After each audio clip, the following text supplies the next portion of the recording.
اور قرآن بھی یہی کہتا ہے لیغیظ بہم الکفار، لیغیظ بہم الکفار۔ کافر صحابہ کرام کی کھیتی دیکھ کر، جس کھیتی کو اللہ تبارک و تعالیٰ نے زمین سے اگایا، پھر فآذرہ، پھر اس کو مضبوط کیا، فاستغلظ فاستوى علی سوقہ، وہ کھیتی اپنا پھل نکال کر اوپر ہوئی، بڑی ہوئی، اور دیکھنے والا اس کو دیکھ کر خوش ہوتا ہے اور جلنے والا دیکھ کر جلتا ہے۔ فرمایا کہ جو اس کھیتی کو دیکھ کر جلتا ہے وہ کافر ہے۔ لیغیظ بہم الکفار۔ صحابہ کرام کے ایمان کو اللہ تبارک و تعالیٰ نے کھیتی سے تشبیہ دی ہے، زراعت سے تشبیہ دی ہے، گندم سے تشبیہ دی ہے کہ وہ زمین سے نکل کر اوپر آتی ہے تو انسان اس سے فائدہ اٹھاتا ہے۔ تو اللہ والے جو ہوتے ہیں وہ ذرہ برابر بھی ریا کو بھی شرک سمجھتے ہیں۔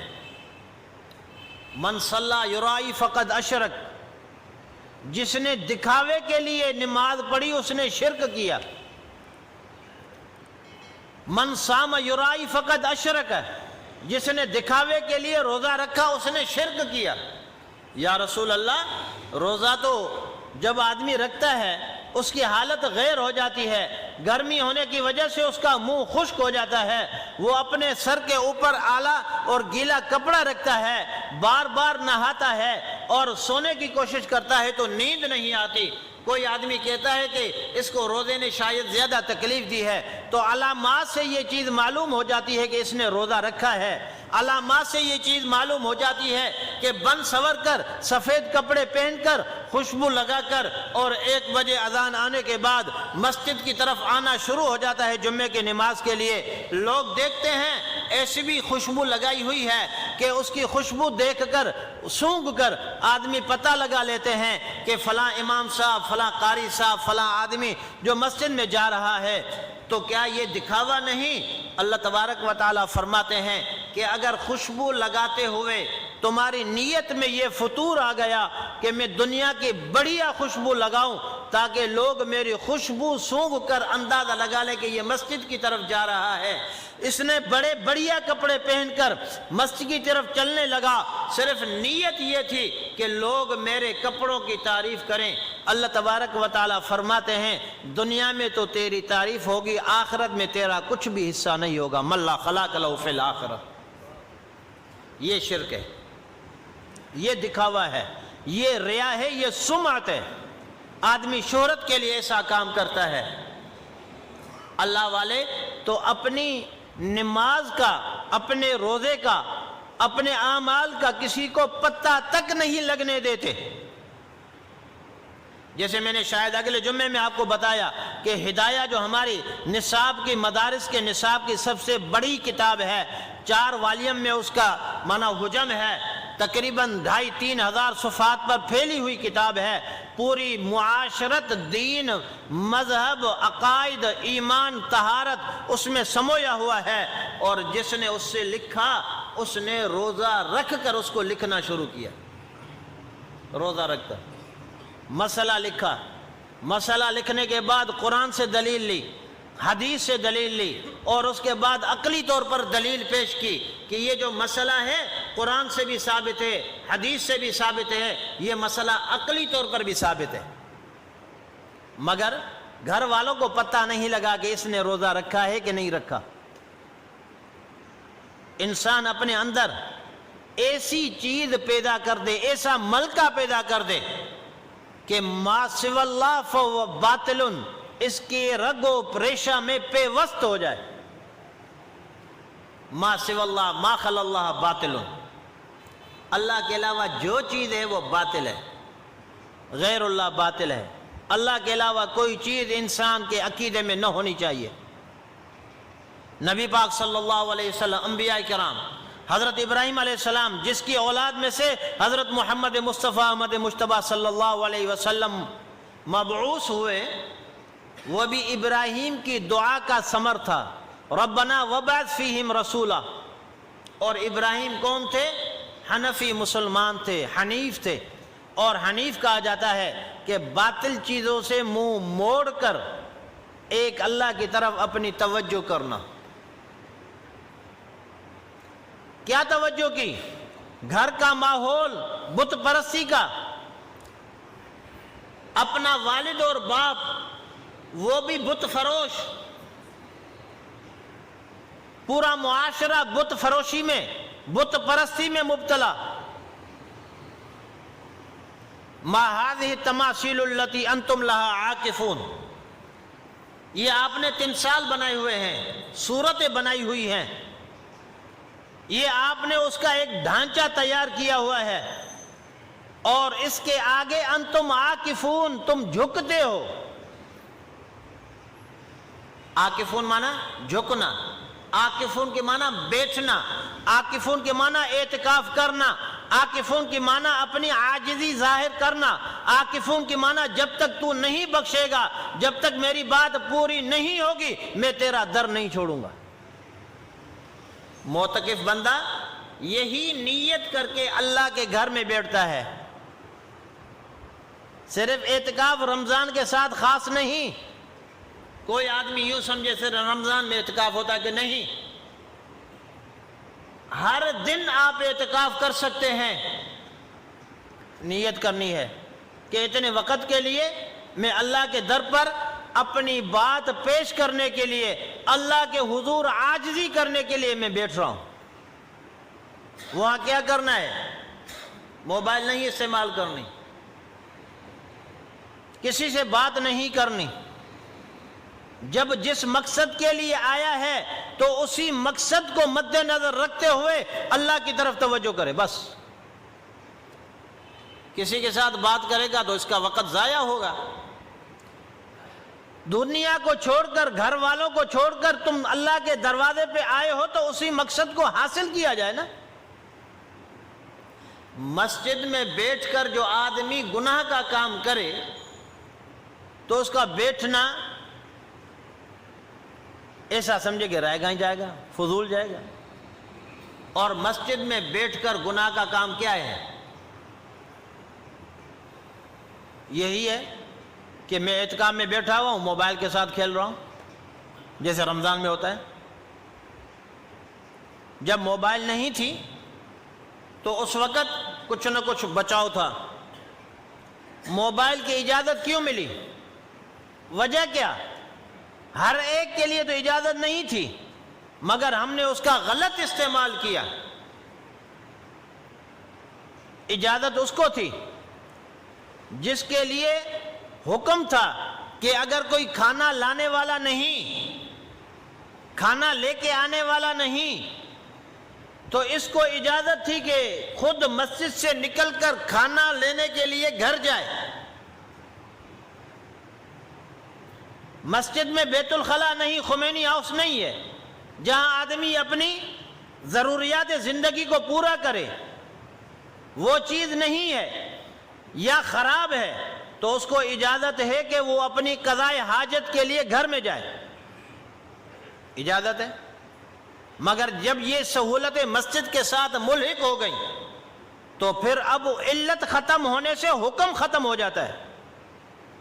علت کیا تھی؟ کہ وہاں وہ چیز نہیں ہے۔ جیسے جمعے کا مسئلہ ہے، جہاں اعتکاف بیٹھا ہے وہاں جمعہ نہیں ہو رہا تو جمعے کے لیے جامع مسجد میں آنا۔ اب چونکہ جامع مسجد تو ایک شہر میں ایک ہونی تھی، جامع مسجد ایک شہر میں ایک ہونی تھی، اور ہم نے گلی گلی جامع مسجد بنا دی۔ جامع مسجد جس میں جمعہ ہو اس کو جامع مسجد کہا جاتا ہے نا، جہاں لوگ جمع ہوں۔ شرعی طور پر تو ایک تھی، حکم ایک کا تھا۔ اللہ کے رسول نے یا تو مسجد نبوی میں جمعہ ادا فرمایا ہے یا جواسہ میں جمعہ ادا فرمایا ہے۔ جواسہ کیا تھا؟ وہ مقام تھا جہاں منڈی لگتی تھی، لوگ جیسے ہمارے یہاں کراچی میں جمعہ بازار لگتا ہے نا، اس کے لیے ایک دن پہلے تیاری کی جاتی ہے اور ایک دن بعد تک سامان سمیٹا جاتا ہے، اتنا بڑا بازار ہوتا ہے۔ تو وہاں بھی منڈی لگتی تھی، دور دور سے لوگ آتے تھے، اللہ کے رسول نے یا تو وہاں جمعہ پڑھایا یا مسجد نبوی میں پڑھایا، اور جب مجبوری تھی تو محلہ سالم بن عوف میں پڑھایا، وہ تب جب مسجد نبوی تیار نہیں ہوئی تھی۔ جمعے کی حکمت ہی یہ تھی کہ تھوڑے وقت میں بہت سارے لوگ جمع ہو جائیں اور ان کو دین کی باتیں سمجھ میں آ جائیں، اور وہ جا کر غائبین تک پہنچائے، گھر والوں تک پہنچائے، جو مسجد میں نہیں آئے ان تک پہنچائے۔ بخاری شریف میں ایک روایت ہے کہ حضرت عمر رضی اللہ تعالی عنہ جب ان کا گاؤں مدینے سے باہر تھا، 15ویں دن 20ویں دن یا ایک ہفتے میں یا 2 ہفتے کے بعد جمعہ رات کو وہ گھر تشریف لے جاتے تھے، اپنے گاؤں میں چلے جاتے تھے، تو پھر گاؤں سے ایک آدمی مسجد نبوی روانہ کرتے، تم جاؤ اور وہاں اللہ کے رسول جو احکامات ارشاد فرمائے ان کو سن کے آؤ اور آ کر مجھے بتاؤ۔ اتنا اہتمام تھا، اور ہم نے جمعے کی اہمیت ہی کم کر دی، ختم کر دی، کم تو کیا ختم کر دی۔ جمعہ پڑھا رہے ہیں ایک گاؤں میں، چھوٹا سا گاؤں، 3 جگہ جمعہ، 4 جگہ جمعہ، عجیب بات ہے۔ اور چلو جمعے تک تو بات کچھ نہ کچھ سمجھ میں آ رہی تھی، ابھی تو ان گاؤں میں بڑی عیدیں شروع ہو گئی، ایک ایک گاؤں میں 2 عیدیں۔ مذاق بنا دیا ہے ہم نے دین کو سمجھا ہی نہیں۔ دین ہے کیا چیز، اور ہم کون سا عمل، کیسے عمل کر رہے ہیں؟ آخر وہ نہج ہم اختیار کیوں نہیں کرتے جس نہج پر، جس راستے پر چلنے کا حکم حضور صلی اللہ علیہ وسلم نے فرمایا۔ فرمایا جب اختلاف زیادہ ہو جائے، صحابہ نے پوچھا یا رسول اللہ صلی اللہ علیہ وسلم جب اختلاف زیادہ ہو جائے، اور فرمایا اختلاف ایسا ہوگا کہ کوئی ستارہ روشن نظر آتا ہے، کوئی ستارہ کم روشن نظر آتا ہے، کوئی ستارہ بالکل نظر نہیں آتا، جیسے ستارے ہیں اتنا اختلاف میری امت میں ہوگا،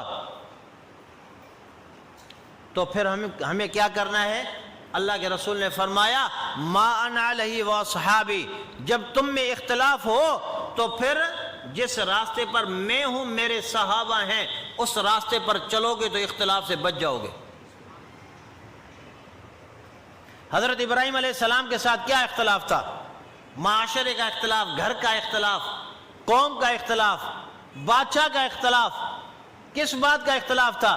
وہ کہہ رہے تھے کہ ان کے آگے آپ مت جھکیں، ان کے آگے آپ مت بیٹھیں، ان کے آگے آپ نظر و نیاز نہ کریں، ان کے آگے اپنی حاجتیں پیش نہ کریں، ان کے آگے آپ اعتکاف والی صورت ہی اختیار نہ کریں، یہ کچھ بھی نہیں کر سکتے۔ اور عملی طور پر، پریکٹیکلی طور پر حضرت ابراہیم علیہ السلام نے کلہاڑا اٹھا کے اور ان سب معبودان باطلہ کی درگت بنانے کے بعد بڑے بت کو چھوڑا اور اس کے کاندھے پر وہ کلہاڑا رکھا، اور جب وہ سب اپنے معبد خانے میں آئے تو وہاں کیا دیکھا؟ اوہو یہ کیا ہوا، ہمارے خداؤں کے ساتھ یہ کس نے کام کیا ہے؟ سب کہنے لگے سمعنا فتى یذکر یقال له ابراہیم، اور تو کوئی نہیں ہے، اور کوئی نہیں ہے، بس ایک ہی نوجوان کی بات سنتے ہیں، اس کا نام ہر ایک کے زبان پہ آیا، یقال له ابراہیم، اس کو ابراہیم کہا جاتا ہے، اور تو کوئی کر ہی نہیں سکتا، کسی کی مجال نہیں۔ اور ہر زمانے میں جب یہی صورتحال پیش آتی ہے تو اللہ تبارک و تعالی کوئی نہ کوئی بندہ اٹھا دیتے ہیں، کھڑا کر دیتے ہیں۔ یہ آج کی بات نہیں ہے، یہ ابراہیم علیہ السلام کے زمانے کی بات ہے۔ آدم علیہ السلام کے بعد جو بھی انبیاء کا دور آیا اس سب کی بات ہے۔ نوح علیہ السلام کے زمانے کی بات دیکھیں، انبیاء کا آپ دور دیکھیں، دور نبوت دیکھیں، دور رسالت دیکھیں، چند لوگ ہوتے ہیں، مٹھی بھر جماعت ہوتی ہے جو اٹھ کے اللہ کا نام لیتی ہے، اور ہر اس چیز کی انکاری ہوتی ہے وہ جماعت وہ لوگ، وہ نوجوان، وہ آدمی، وہ بوڑھے، وہ عورتیں، وہ بچے اس بات کے انکاری ہوتے ہیں کہ اللہ کے سوا کسی سے کچھ نہیں ہونے والا. بس یہ ایک ان کے اندر تڑپ ہوتی ہے، اور اسی بات کو وڈیرے، سردار، چودھری، رئیس، ٹوانا، بوانا، یہ سارے جو ہیں مخالف بن جاتے ہیں. کبھی تانے لگاتے ہیں کہ اللہ نے نبوت کے لیے تمہیں چنا، جس کے پاس نہ مال ہے، نہ پہننے کے لیے کپڑے ہیں، نہ پاؤں میں جوتی ہے، نہ کوئی رئیس زیادہ ہے. اور یہ باتیں اس وقت کے بادشاہوں کو بھی معلوم ہوتی تھیں. نجاشی بادشاہ اصحمہ بن بابر جس کا نام ہے، اس نے نبی پاک صلی اللہ علیہ وسلم کے متعلق حضرت ابو سفیان رضی اللہ تعالی عنہ جب وہ وفد لے کر مہاجرین مکہ کو گرفتار کرانے کے لیے وفد لے کر گئے تھے، سفارت لے کر گئے تھے، سفیر بن کر گئے تھے قریش مکہ کے، تو نجاشی نے بہت سارے سوالات کیے. ایک سوال یہ تھا کہ جس نے دعوی نبوت کیا ہے کیا وہ خاندانی طور پر رئیس زیادہ ہے، کوئی سردار ہے، اس کے خاندان میں کوئی بڑا سردار گزرا ہے؟ تو حضرت ابو سفیان رضی اللہ تعالیٰ عنہ نے یہی جواب دیا تھا کہ نہیں. تو اسامہ نے، نجاشی بادشاہ نے کیا کہا کہ جو نبی پیدا ہوتا ہے وہ بڑے اعلیٰ خاندان میں پیدا نہیں ہوتا، بادشاہی خاندان میں پیدا نہیں ہوتا.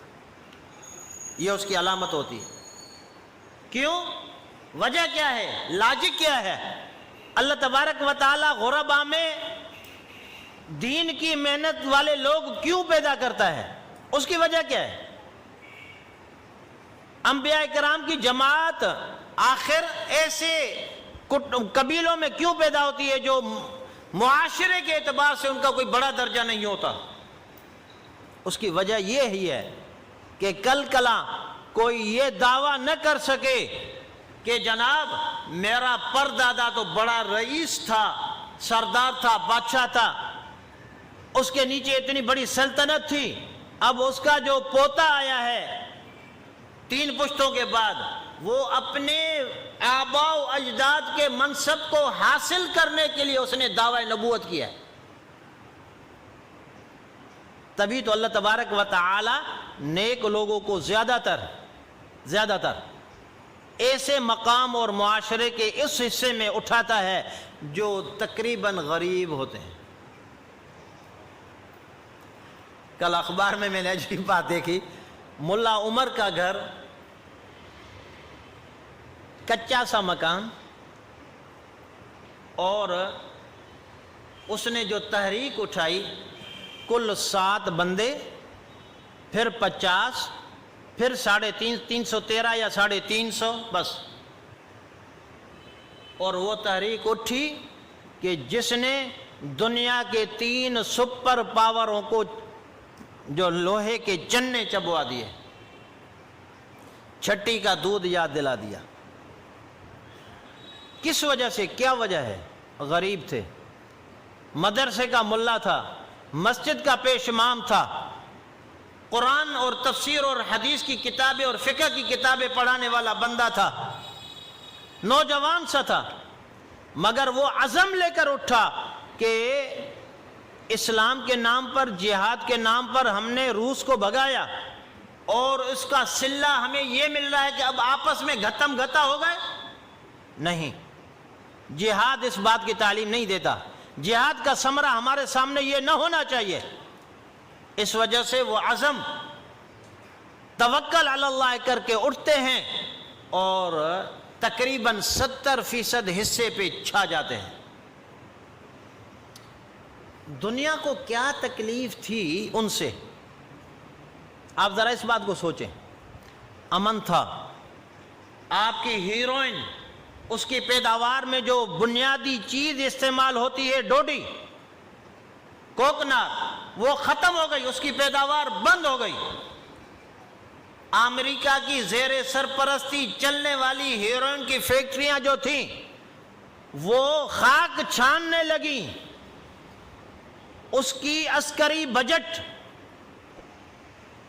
وہ اس نہج تک پہنچ چکی کہ اس کو خرچ کرنے کے لیے کچھ پیسے باقی نہیں بچے۔ یہ دنیا میں جو بھی ممالک لڑائیاں لگاتے ہیں نا، وہ اصلی بجٹ استعمال نہیں کرتے، وہ ایک بجٹ اور ہوتا ہے۔ کبھی انشاءاللہ اس پہ تفصیل سے بات کروں۔ خیر، مطلب یہ ہے ابراہیم علیہ السلام نے جس معاشرے میں قدم رکھا اسی کے لیے کہا کہ یہ معاشرہ غلط ہے، بتوں کو سجدہ نہیں کرنا، اعتکاف نہیں کرنا۔ اسی وجہ سے اللہ نے فرمایا حنفی مسلمان دین قیم کی طرف منہ موڑنے والا ابراہیم ہے، اللہ کے سوا کسی کو خاطر میں نہیں لاتا۔ اللہ کا حکم آیا بیٹے کو ذبح کرو، ذبح کرنے کے لیے لٹا دیا۔ اللہ کا حکم آیا کہ بیوی بچوں کو چھوڑ کے آؤ، انہوں نے ان کو لٹا دیا، چھوڑ کے آئے بوادٍ غیر ذی زرع عند بیتک المحرم میں۔ پھر اللہ نے کیا صلہ دیا؟ ابراہیم کی آواز کو کیسی اللہ کو کیسے پسند آئی؟ فرمایا کہ جو بھی کہیں بھی ہوگا اس کا دل، اس کی توجہ کعبۃ اللہ کی طرف ہوگی، جو ابراہیم کا بنایا ہوا مکان ہے۔ اللہ کے حکم سے اللہ پاک ہمیں سمجھنے کی توفیق عطا فرمائے۔ وآخر دعوانا الحمدللہ۔